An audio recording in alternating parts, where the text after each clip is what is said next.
Hello everyone, welcome back to my new video. कैसे हैं आप सभी? आई होप आप सब बहुत अच्छे होंगे। और आज बहुत दिन बाद आप लोग के सामने फिर से आई हूँ मैं इस तरह से फेस टू फेस बात करने।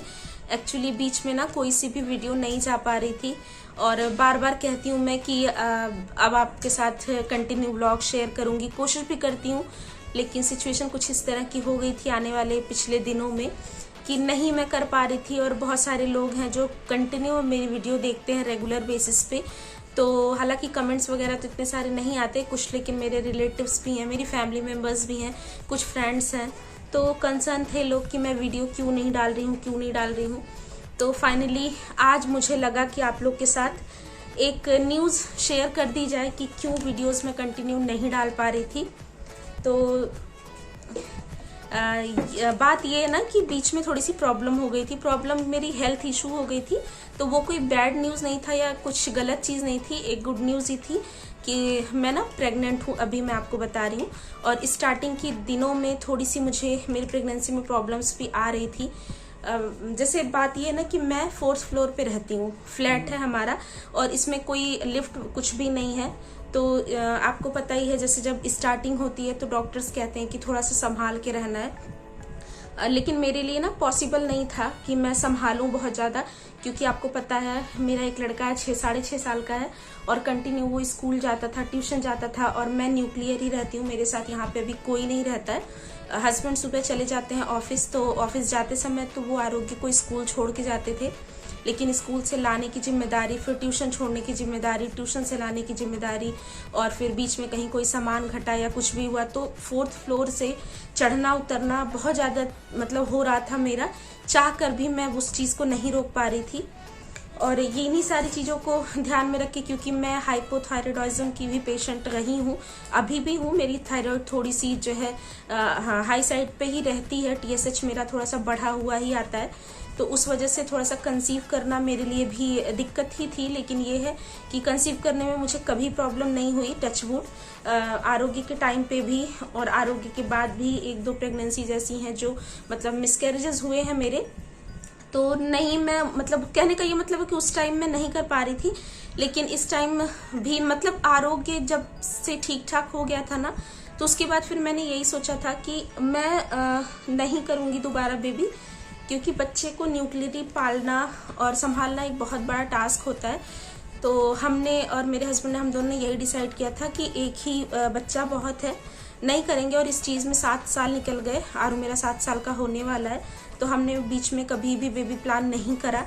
लेकिन अभी कुछ महीनों पहले, लमसम साल भर आप मान लीजिए, तो एक बार फिर से मैंने कंसीव किया था और वो प्रेगनेंसी भी थोड़ा सा गड़बड़ी थी, मतलब 1.5 महीने हो गए थे, उस बच्चे में धड़कन नहीं आई थी।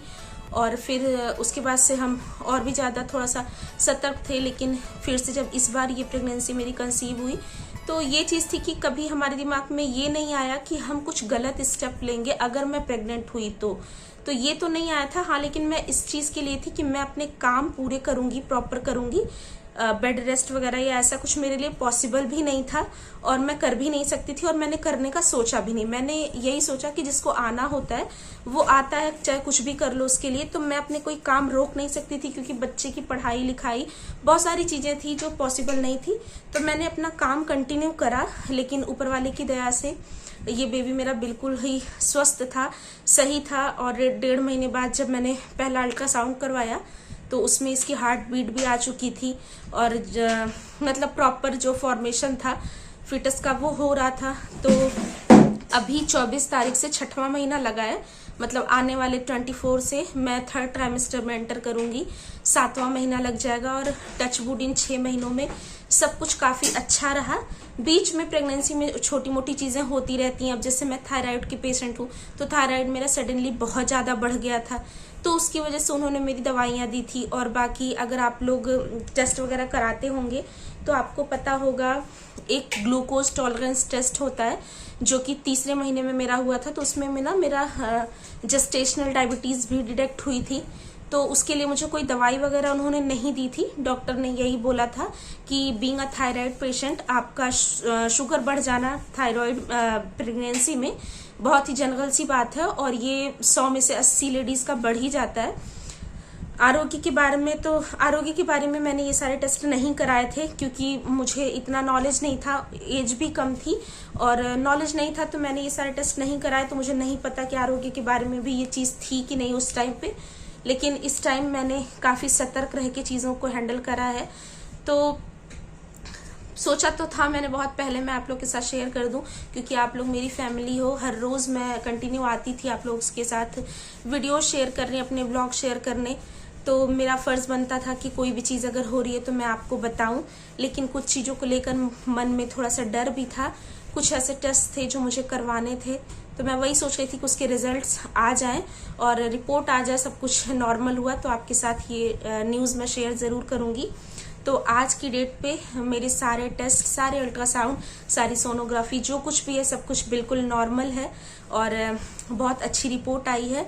टचवुड मेरा जो बेबी है वो भी बहुत अच्छा है और जो भी है क्योंकि बस यही था, इसलिए मुझे आप लोगों को बताना था। तो ये जेस्टेशनल डायबिटीज़ की स्टोरी थोड़ी सी लंबी है, तो बीच में ना मेरे खाने पीने में भी बहुत सारी चीज़ों का मुझे बदलाव करना पड़ा, क्योंकि प्रेगनेंसी में दवाइयाँ नहीं देते हैं वो लोग। तो उन्होंने मुझे एक प्रॉपर डाइट चार्ट दिया था 3 पेज का कि आप क्या खा सकते हो क्या नहीं।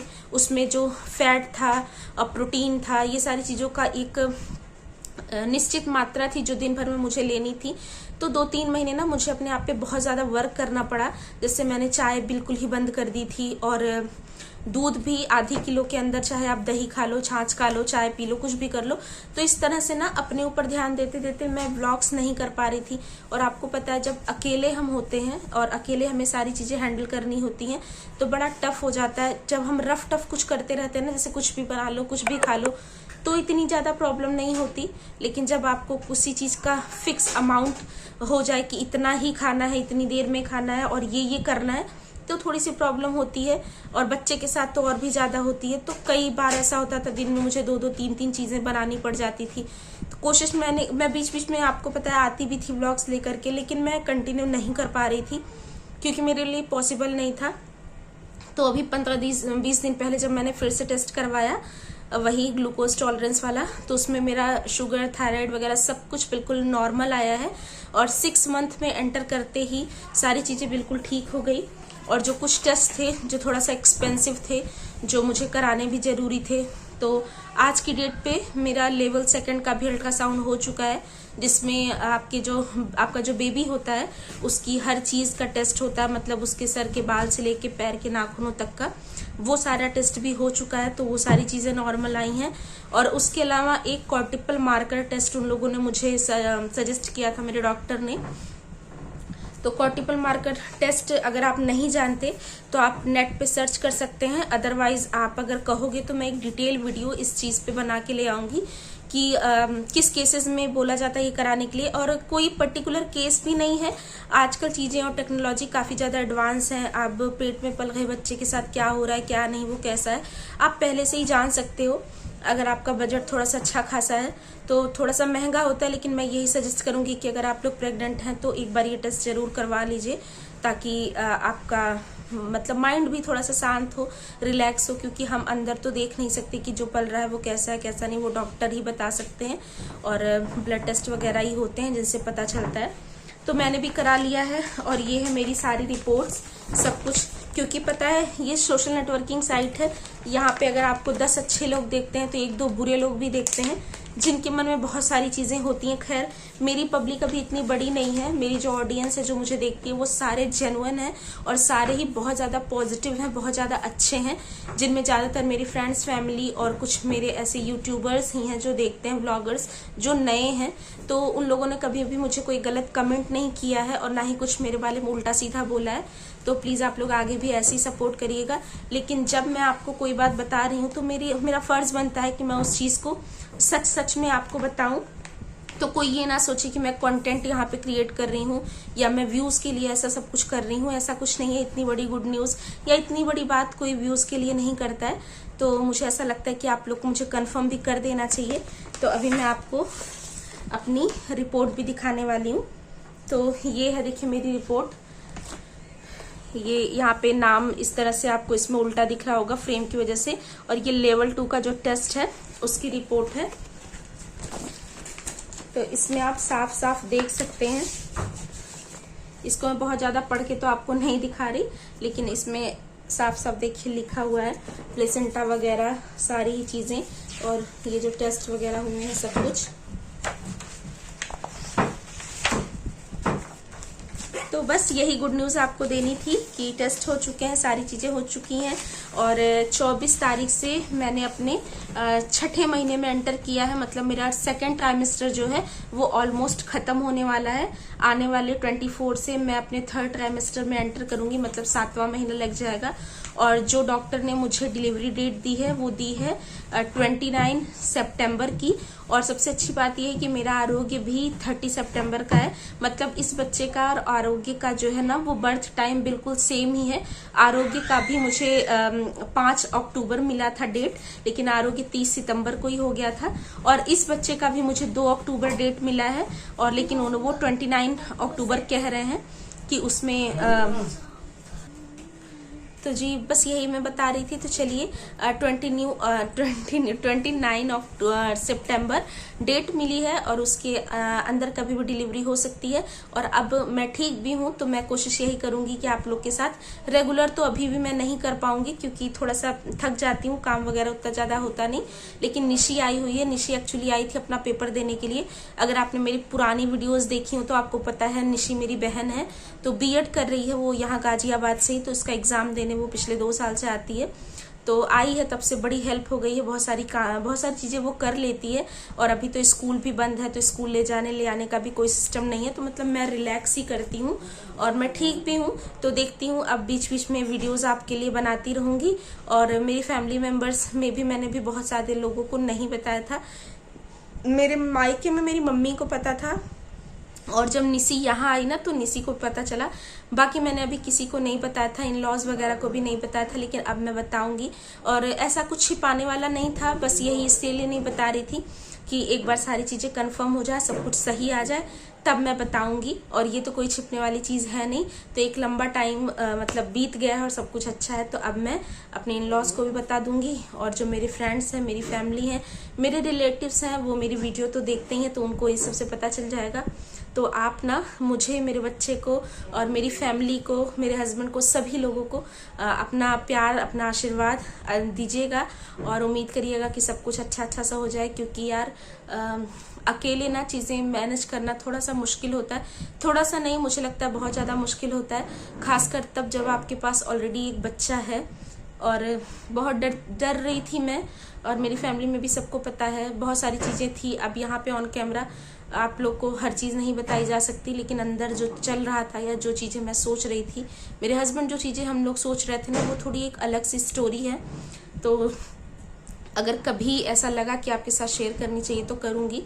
तो प्रेगनेंसी के नाम से हम थोड़ा सा डर चुके थे, लेकिन ये है कि मम्मी ने समझाया, बहुत सारे लोगों ने समझाया कि किसी किसी को तो होता नहीं है, लोग इंतज़ार करते हैं, कितनी दवाइयाँ करते हैं, और अगर ऊपर वाला आपको दे रहा है तो उसको एक्सेप्ट करना चाहिए। और 7-8 साल हो गए थे, तो मुझे ऐसा लग रहा था आरोग्य को भी एक अलोननेस सी फील होती थी, अकेला ही खेलता रह जाता था वो।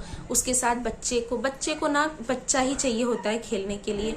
और मतलब सब मिला जुला कि ये है कि जिसको हमारी लाइफ में आना है वो अपना रास्ता बना लेता है, हमारे चाहने ना चाहने से कुछ नहीं होता। तो बस जो भी हो, मेरे पास ऑलरेडी एक लड़का है, तो अंदर मेरे कोई ऐसी इच्छा नहीं है कि लड़का हो या लड़की हो, कोई सी भी हो, बस जो हो वो स्वस्थ हो और सुरक्षित हो। बस हमारी फैमिली खुश रहे और हम लोग ठीक रहें, इस चीज़ की आप लोग भी दुआ करिएगा। मेरी वीडियोस को, मेरी फैमिली को बहुत सारा प्यार दीजिएगा, सपोर्ट कीजिएगा, ताकि मैं जो भी वीडियो आप लोग के लिए ले आऊँ, जो कुछ भी ले आऊँ, उसको थोड़ी सी हेल्प मिले। और अगर वीडियो में कुछ भी अच्छा लगता हो तो अपनी फ्रेंड्स और फैमिली के साथ वीडियो को शेयर कर दीजिएगा। चैनल पे अगर आप नए आते हैं तो जाते जाते उसको सब्सक्राइब कर दीजिएगा। सब्सक्राइब करना बिल्कुल ही फ्री होता है, आप लोग का इसमें कुछ नहीं लगता, लेकिन हम जो क्रिएटर्स हैं हमें थोड़ा सा एक मोटिवेशन जरूर मिलता है जब एक बढ़ती हुई ऑडियंस देखते हैं हम अपने आगे।